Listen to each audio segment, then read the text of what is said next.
Mi nombre es Dorothy Chow, tengo 34 años y soy ingeniera ambiental en Omaha. Esa noche, durante una cena dominical que debería haber sido como cualquier otra en casa de mis padres, mi vida dio un vuelco. Todos estaban en la mesa, mis padres, mi hermano y su esposa. El asado, intacto, se enfrió en el plato. Fue entonces cuando mi padre se inclinó hacia adelante con un tono gélido en la voz: o te quedas en la habitación de invitados o haces las maletas. Sus ojos no dejaron los míos ni por un segundo. Mi hermano no perdió el tiempo. Con una sonrisa maliciosa, añadió: es mejor que desaparezcas de aquí hasta mañana. El cuchillo se me escapó de la mano y cayó ruidosamente al plato. Yo era quien pagaba la mayoría de los gastos de esa casa: facturas de luz, reparaciones, hasta el refrigerador nuevo que compramos recientemente. Aún así, allí me trataron como a una molestia. La esposa de mi hermano me miró con una sonrisa triunfante, como si acabara de ganar un premio. Traté de defenderme, mi voz temblaba mientras enumeraba cada centavo que había invertido en esa casa. Pero mi padre simplemente me ignoró con un gesto de la mano: está decidido. Mi madre permaneció en silencio con los ojos fijos en su plato, evitando mi mirada. Una ola de furia se apoderó de mí. Me levanté, tomé mis llaves y dije: está bien, entonces me voy. Esa misma noche empaqué todo lo que tenía: el televisor, el sofá, incluso la cafetera, y salí por la puerta de la casa que alguna vez fue mi refugio. Una semana después, mi celular vibró. Era mi madre, su voz tensa. Cuando respondí, escuché a mi hermano gritar desesperadamente de fondo, con la voz quebrada por el pánico: no es verdad, mamá. Dime que no es verdad. El caos al otro lado de la línea invadió mis oídos justo cuando comenzaba a reconstruir mi vida. Y lo que pasó después cambió todo para ellos. Pero antes de continuar con esta historia, dime, ¿qué hora es donde estás? ¿En qué ciudad vives? Me encantaría saber hasta dónde ha llegado mi historia y quién está escuchando. Hace años, me mudé de regreso a la casa de mis padres en Omaha para ayudar a tomar el relevo. Después de que mi abuela falleció, las facturas se acumularon: hipotecas, servicios públicos, incluso el techo que tenía goteras, y mi padre insistió en ignorarlo. Como ingeniero ambiental asumí la responsabilidad de cubrir la mayoría de estos gastos. Mi sueldo se destinó a ventanas nuevas, un calentador de agua y a mantener las luces encendidas. Trabajaba 60 horas semanales, entre inspecciones de campo e informes hasta altas horas de la noche. Pero nunca pareció suficiente. Mi papá simplemente asentía cuando le entregaba los recibos, pero su atención siempre estaba en otra parte, en mi hermano Justin. Tenía el don de fracasar hacia arriba. Un negocio tras otro se quemó: camiones de comida, aplicaciones de criptomonedas, una tienda online dudosa que duró apenas unos meses. Cada vez regresaba con un nuevo discurso y mi padre se lo tragaba, elogiando su visión. Mientras tanto, mis contribuciones apenas pasaron desapercibidas. Una vez escuché a mi madre susurrarle a mi padre: ella solo está aquí para ayudar, George. Justin es el que tiene grandes planes. Me dolía como si fuera simplemente una inquilina que pagaba el alquiler, no la hija que mantenía la casa en pie. Posteriormente, Justin conoció a su esposa. Una noche la llevó a cenar, todo sonrisas, presentándola como una agente de bienes raíces con una sonrisa ganadora y tacones afilados. Mis padres no dejaban de elogiarla: lo elegante que era, cómo tenía todo bajo control. La vi llegar en una impecable camioneta negra, con un reloj que gritaba dinero. No tenía sentido. El corretaje de bienes raíces en Omaha no dio muchos beneficios, especialmente para alguien de poco más de 30 años. Ella se reía demasiado fuerte de los chistes de mi papá, echando su cabello hacia atrás mientras Justin la miraba como si hubiera ganado la lotería. Intenté preguntarle sobre su trabajo, clientes, propiedades, lo básico, pero ella se desvió y habló vagamente de algún gran negocio que estaba cerrando. Empecé a notar otras cosas. Me presenté con bolsas de tiendas que no podía permitirme ni siquiera trabajando horas extras. Una vez mostró un teléfono celular nuevo y dijo que era un gasto de trabajo. Justin no lo cuestionó. Ella simplemente se jactaba de su sentido para los negocios. Mi padre le dio unas palmaditas en la espalda: tienes uno bueno, ¿eh? Tragué fuerte, pero los cálculos no cuadraron. Mi salario apenas alcanzaba para cubrir los gastos del hogar, mientras ella hacía alarde de dinero como si fuera agua. Una vez se lo mencioné a mi madre y le pregunté si alguien más pensaba que ese estilo de vida era extraño. Ella simplemente se encogió de hombros. Tiene éxito, Dorothy. No sospeches tanto. No fue solo el dinero. Tenía una manera de conducir las conversaciones como si siempre estuviera vendiendo algo. Habló de renovar propiedades usando términos como patrimonio y apalancamiento que hicieron que a mi padre se le iluminaran los ojos. Justin escuchó cada palabra de ella, asintiendo como un cachorro. Cuando intenté participar, mencionando que acababa de pagar el impuesto a la propiedad, mi padre me interrumpía: déjame que me cuente sobre el próximo proyecto. Era como si solo existiera cuando había una factura que pagar. Una vez la sorprendí mirándome durante la cena, con una sonrisa sarcástica en los labios, como si supiera que los tenía todos en la palma de su mano. Lo peor fue cómo me trataron fuera de esos momentos. Justin me pidió prestado el coche sin preguntarme, diciendo que lo necesitaba para reuniones importantes. Mi padre me pidió que ayudara más en la casa, como si yo no estuviera pagando todo ya. Mi madre permaneció en silencio, ocupada lavando los platos o tejiendo, evitando mi mirada. Empecé a hacer cuentas mentales de todo lo que había gastado en esa casa a lo largo de los años, cientos de miles de reales. No solo los estaba ayudando, los estaba apoyando. Pero para mi familia, yo era solo el plan B, el que siempre estaría presente, mientras que Justin y su esposa eran las estrellas del espectáculo. Me quedaba despierto por la noche mirando el techo de mi antigua habitación, preguntándome por qué mi esfuerzo era inútil. Pensé en los proyectos que había rechazado para seguir cerca, los fines de semana que pasaba reparando tuberías en lugar de vivir mi vida. Había algo en ella, esa confianza refinada, esas respuestas ensayadas, que no podía sacarme de la cabeza. No podía evitar la sensación de que ella estaba jugando un juego mucho más importante, uno que podría costar mucho más que solo mi asiento en la mesa. Ese domingo por la tarde entré al comedor esperando un sencillo almuerzo familiar. La mesa estaba puesta con los platos antiguos de mi madre y el olor a asado flotaba en el aire. Me senté en mi asiento habitual, forzando una sonrisa mientras mi padre cortaba la carne. Mi madre jugueteaba con las servilletas y le temblaban las manos. Entonces la puerta principal se abrió con estrépito.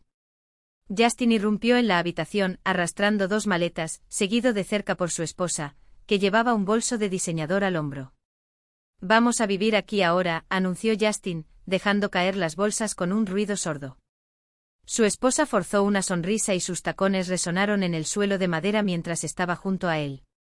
Se me cayó el estómago. Esta no fue una visita. Mi padre ni siquiera parpadeó. Dorothy, dijo sin levantar la vista de su plato, puedes quedarte en la habitación de invitados o mudarte. Su voz era monótona, como si estuviera leyendo un telegrama. Lo miré, el tenedor todavía en el aire. ¿Qué? Logré tartamudear con la garganta apretada. Justin se reclinó en su silla, sonriendo irónicamente. Vamos, Dorothy. No necesitas tanto espacio. Estamos comenzando una nueva etapa aquí. Su esposa asintió, sus ojos recorrieron la habitación como si ya estuviera planeando la renovación. Sentí que el calor subía a mi pecho, años de resentimiento hirviendo todos a la vez. Espera un minuto, dije, mi voz más aguda de lo que pretendía. Tengo pagar por esta casa. Luces, reparaciones, la hipoteca. Compré el frigorífico, el calentador, incluso la pintura de estas paredes. ¿Y ahora quieren que duerma en un sofá-cama individual? Me volví hacia mi padre, esperando al menos un reconocimiento, un abrir y cerrar de ojos que dijera que tienes razón. Pero él simplemente suspiró como si mi existencia fuera una carga que soportar. Ha llegado el momento de que des un paso atrás, dijo con el acento de alguien que ya ha tomado una decisión y no quiere ser molestado. Justin y Miriam necesitan el espacio. ¿Tienen planes? La palabra estalló en mi cabeza como un petardo. Los planes de Justin nunca duraron más de una temporada, y yo siempre fui la tapa que evitó que la olla a presión familiar explotara. Se inclinó hacia adelante y su sonrisa se ensanchó como si afilaran un cuchillo. No eres exactamente esencial aquí, Dorothy, dijo con un tono que mezclaba burla y condescendencia. Solo estás aquí. Su esposa ahogó una risa con su mano perfectamente cuidada, los anillos brillaban como trofeos de una guerra que no sabía que estábamos librando. Mis dedos se clavaron en mis palmas, mis uñas dibujaron furiosas medias lunas en la piel. No esencial. La voz era aguda como un cristal roto. Pagué cientos de miles de dólares para mantener este techo sobre sus cabezas. Me salté ascensos para quedarme aquí, trabajé los fines de semana reparando goteras, cambiando cableado, pintando paredes. ¿Y usted? Lo miré directamente a los ojos, desafiante. ¿Qué hiciste, Justin? Además de gastar dinero que no ganaste. Se me quebró la voz, pero no me importó. Ya no había lugar para ser invisible. No había más aire para respirar en esa habitación, donde cada risa era un puñetazo en mi pecho.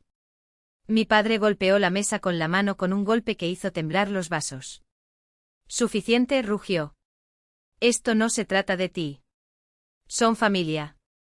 Y se quedarán. Punto.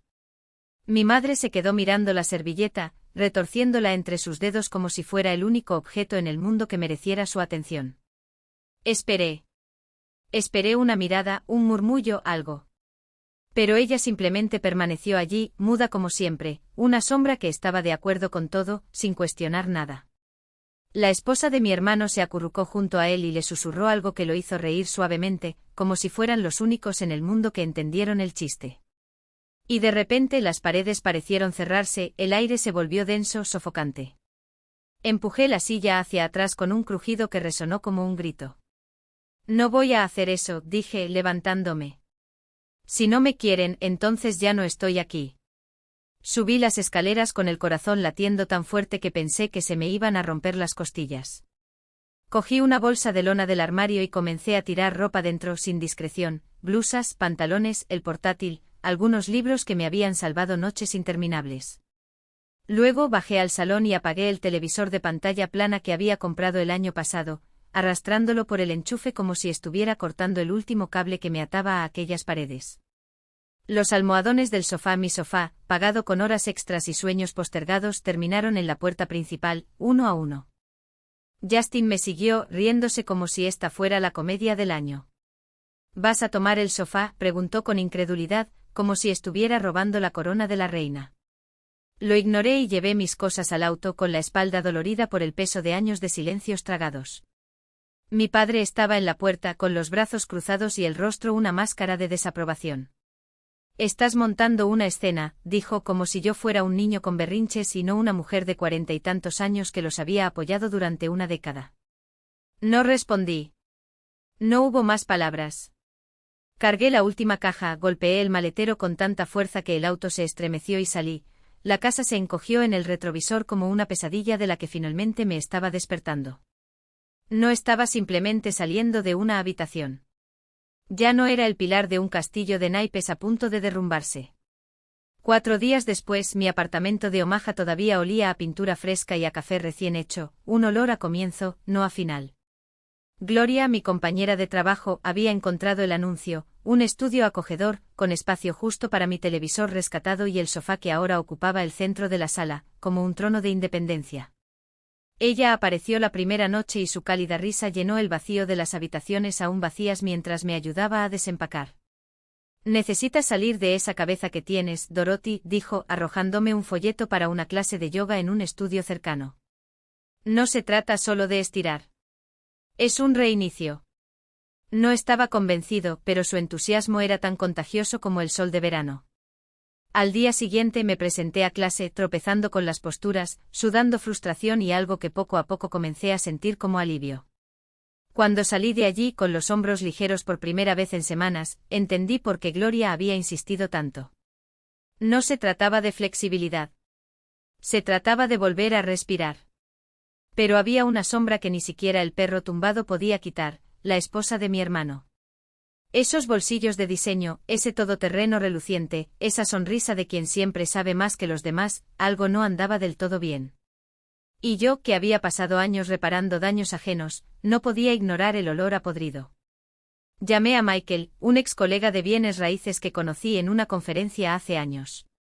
Respondió al segundo tono, su voz tranquila pero con un toque de curiosidad. Dorothy, mucho tiempo. ¿Qué pasó? Fui directo al grano, describiendo a Miriam, la forma en que hablaba de los negocios millonarios, el dinero que parecía surgir de la nada. Michael guardó silencio durante un largo segundo. Miriam Cole preguntó como si el nombre le dejara un sabor amargo en la boca. Ella está en algunos radares. Su agencia está bajo investigación por planes turbios, cambiar propiedades con reseñas falsas, malversar fondos de clientes. Aún no se ha demostrado nada, pero ella no es alguien a quien despreciar. Mi estómago se revolvió. Le di las gracias y colgué, mi mente acelerada. Si Miriam estaba en problemas, mi familia estaba nadando en aguas más profundas de lo que pensaban. Marqué el número de mi padre, esperando que por una vez me escuchara. Papá, necesitas saber esto. Comencé a explicar lo que Michael me había dicho, las palabras salieron rápidamente. La respuesta fue un gruñido seco. No metas las narices donde no te llaman, Dorothy. Están bien sin que te metas con las cosas. Insistí citando la investigación, pero me cortó como una cuchilla. Suficiente. Métete en tus propios asuntos. El teléfono quedó en silencio. Me quedé mirando la pantalla, la frustración ardía como ácido. Su confianza ciega en Justin y esa mujer era exasperante, pero no era sorprendente. Siempre había elegido a su hijo sin importar el costo. Mi madre fue la siguiente. Llamé esperando que esta vez ella rompiera el silencio. Mamá, por favor escucha, le rogué, enumerando las señales de alerta sobre Miriam. Ella suspiró, su voz baja pero firme como el acero. Dorothy, déjalo ir. Están felices. No lo arruines. Quería gritar. ¿Cómo podían estar tan ciegos? Pero conocía ese tono. Era la misma forma en que ella aceptaba todo, los gritos de mi padre, las mentiras de Justin, mi propia ausencia en esas cenas familiares donde yo era el único que traía la comida. Colgué más sola que nunca, pero con la determinación ardiendo en mis venas. Empecé a cavar. Un antiguo cliente de mi empresa de ingeniería, que había trabajado en derecho inmobiliario, confirmó en un correo electrónico lo que había dicho Michael: la agencia de Miriam estaba vinculada a informes de hipotecas fraudulentas. Un contacto de una compañía de títulos mencionó, extraoficialmente, que Miriam presionó a los tasadores para que inflaran los valores de las propiedades. Cada pieza de información era una pieza de un rompecabezas que no quería armar, pero que no podía ignorar. Revisé los registros públicos en línea. Propiedades a su nombre vendidas a precios absurdos a compradores que luego demandaron. No era prueba, pero era suficiente humo como para hacerme toser. Guardé todo en mi memoria, construyendo un expediente mental. Le envié un mensaje de texto a Michael, pidiéndole que me avisara si escuchaba algo nuevo. Prometió estar atento. Mientras tanto me lancé a una nueva rutina: trabajo, yoga, cenas con Gloria, quien me arrastraba a bares de jazz y ferias callejeras como si me estuviera enseñando a vivir de nuevo. La ciudad palpitaba a mi alrededor, en marcado contraste con el silencio sofocante de la casa de mis padres. Pero la preocupación no me dejaba ir. ¿Hasta dónde llegaron los planes de Miriam? ¿Era Justin un cómplice o simplemente otro peón en su tablero? 2 semanas después me encontré con Hazel, una vieja amiga de la familia, en una cafetería del centro. Estaba tomando café en una mesa de un rincón, con el pelo gris recogido en un moño impecable. Dorothy, ¿cuánto tiempo? Me llamó haciéndome señas para que me sentara. Intercambiamos bromas, pero cuando mencioné a la esposa de Justin, su sonrisa desapareció. Miriam Cole, repitió en voz baja. La conocí hace años. Trabajaba en una agencia de bienes raíces en Lincoln, un lugar turbio, siempre tomando atajos. Falsificaban firmas de clientes, inflaban los valores de las propiedades para mantener la diferencia. Ella estaba metida hasta el cuello, pero escapó cuando las cosas se pusieron calientes. Mi corazón se aceleró. No fue un chisme. Era la pieza que faltaba. Conduje directamente a la casa de mis padres, con los nudillos blancos de tanto agarrar el volante. Justin estaba en el garaje, descargando bolsas de la compra con esa mirada de maestro mundano. No esperé. No hubo más tiempo para esperar. El aire dentro de esa casa era pesado, lleno de olor a café quemado y una tensión que ni siquiera las paredes podían contener. Mi padre deslizó el documento sobre la mesa, sus dedos temblaban como hojas de otoño. Dijo que era solo un préstamo temporal, murmuró con la voz ronca por las noches de insomnio. Que resolvería todo antes de que nos diéramos cuenta. Miré los números negros e implacables. $250.000. Una firma falsificada de mi padre, junto a la elegante letra de Miriam, como si fuera una obra de arte, excepto que la tinta era venenosa. ¿Temporario? Repetí con la ironía ardiendo en mi garganta. Miriam no hace nada que no sea permanente, padre. Ella construye tumbas con promesas. Justin entró en la habitación con los ojos hinchados y la camisa arrugada como si hubiera dormido con ella. Dorothy, por favor, suplicó con la voz quebrada. Te necesitamos. Los abogados dijeron que si podemos probar que ella falsificó la firma de su padre. No vas a demostrar nada, pensé, pero no lo dije. En lugar de eso, levanté el documento y dejé que el papel crujiera entre mis dedos. Ustedes firmaron esto. Los dos. Puede que Miriam haya mentido, pero usted puso la pluma sobre el papel. Al banco no le importa, ella dijo. A ellos les importa esto. Señalé las firmas, una acusación silenciosa. Mi madre apareció en la puerta con los brazos cruzados como si eso pudiera contener el mundo que se estaba desmoronando. Dorothy, no es momento de sermones, dijo, pero había algo nuevo en su tono, una grieta en la armadura de negación que había usado durante años. ¿Qué hacemos ahora? Ahora. Esa palabra dolió. Ahora querían escuchar. Ahora me necesitaban. Pero ya lo había dado todo, los fines de semana pintando paredes, los ahorros que se suponía serían mi jubilación, las noches en vela estudiando las leyes de herencia para proteger ese techo. ¿Y ellos? Habían elegido a la mujer que sonrió mientras firmaba la sentencia de muerte de nuestra historia. Tienes dos opciones, dije lentamente como si se lo estuviera explicando a los niños. Venden la casa para pagar la deuda y les queda un poquito para empezar de nuevo. O se pelean en los tribunales, se lo gastan todo en abogados, y al final lo pierden todo igual. Miriam ya debe estar en algún paraíso fiscal, riéndose de ti. Justin se desplomó en su silla, cubriéndose la cara con las manos. Ella juró que nos amaba. A ella le encantaba tu dinero, corregí secamente. Y lo diste en plato. Mi padre me miró y por primera vez en años, vi miedo en sus ojos. No el miedo por mí, el miedo a él. ¿Qué pasa si lo perdemos todo? Ya perdieron, dije levantándome. Perdieron cuando confiaron en ella en lugar de en mí. Me fui sin mirar atrás. El sol de la mañana pegaba con fuerza, pero no sentía calor. Solo una calma helada, como si finalmente hubiera cerrado una puerta que debería haber cerrado con llave hace mucho tiempo. En el auto llamé a mi abogado. Tengo una grabación. Una confesión. Y pruebas de fraude contra mi familia. Escuchó en silencio y luego preguntó, ¿quiere demandar? Pensé en sus caras en el interior, pálidas, desesperadas, comprendiendo finalmente el tamaño del agujero que habían cavado. No, respondí. Que cosechen lo que sembraron. Cuando llegué a casa, borré el número de mis padres de mi celular. No por ira. Por la paz. Habían tomado sus decisiones. Ahora iban a vivir con ellos. ¿Y yo? Por primera vez en años respiré sin sentir el peso de una casa sobre mi espalda. Es posible que Miriam haya cogido el dinero. Pero ella nunca recuperaría lo que yo recuperé esa mañana, la última palabra. La cuenta que alguna vez contó con casi $200 para mi jubilación estaba vacía, cada centavo se transfirió a una empresa vinculada al nombre de Miriam. Seguí el rastro de las transacciones con la precisión de un ingeniero que desmantela una estructura defectuosa, cada retiro, cada transferencia, cada mentira disfrazada de documento oficial.